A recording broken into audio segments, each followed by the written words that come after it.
ये ॻाल्हियूं नी सिर्फ़ सर ये मिथ्स आहिनि मां तव्हांखे ॿुधायां ॾिसो न जीअं चवंदा आहिनि त फालिद थियो त पहिरियों तोहफ़ो माण्हू वटि कबूतर जो पहुचंदो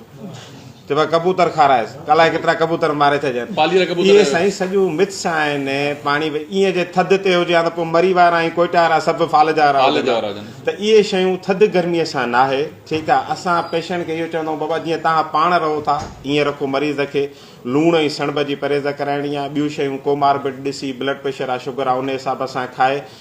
विञाइणो आहे साफ़ सुथरो रखिणो आहे गर्मी न आहे ॼणी गर्मी ॼण सां अञा उनखे ख़राबी थींदी उन सां ॻाल्हायो ॿोलायो उनखे मोबाइल रखो ठीकु आहे इन्हनि मिथ्स खां निकिरी करे ईंदासीं त उनजी रिहेबिलिटेशन तकड़ी थींदी उहो जल्दी पंहिंजे पेरनि ते ईंदो ठीकु आहे हे जेको असां वटि तरीक़ेकार आहे त बाबा साईं मुर्शिद चई छॾियो आहे 40 ॾींहं त कंहिंखे ॾिसणो बि न आहे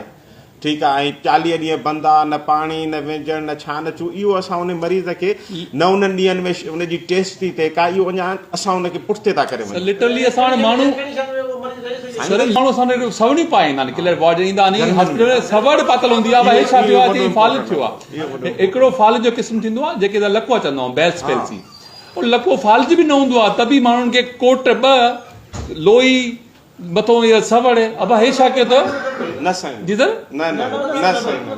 त फ़र्क़ु जेकॾहिं ॻाल्हि ॾाढी भली कई डॉक्टर फ़हीम ॾाढी भली कई त जेकॾहिं ईअं हुजे हा त पोइ जेके रहंदा मरी मिरंदा जेके थधि न उनखे सभिनी खे फालिज थियनि इहो तमामु कॉमन सेंस जी ॻाल्हि आहे ऐं इहो ॿुधाइणो आहे त फालिज जी दवा ॾाढी सस्ती आहे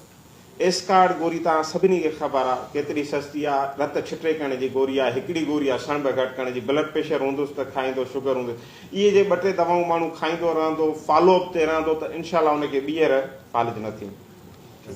सर सभिनी ॻाल्हियुनि खे रखी करे जेकी मां शुरूआति में चयो त एतिहाद जेको आहे न माना जेको प्रिवेंशन आहे उहो ॾाढो तमामु ज़रूरी आहे उहो शुगर जो करिणो आहे ब्लड प्रेशर जो करिणो आहे थियण खां पोइ बि करिणो आहे उन खां अॻु में बि करिणो आहे यस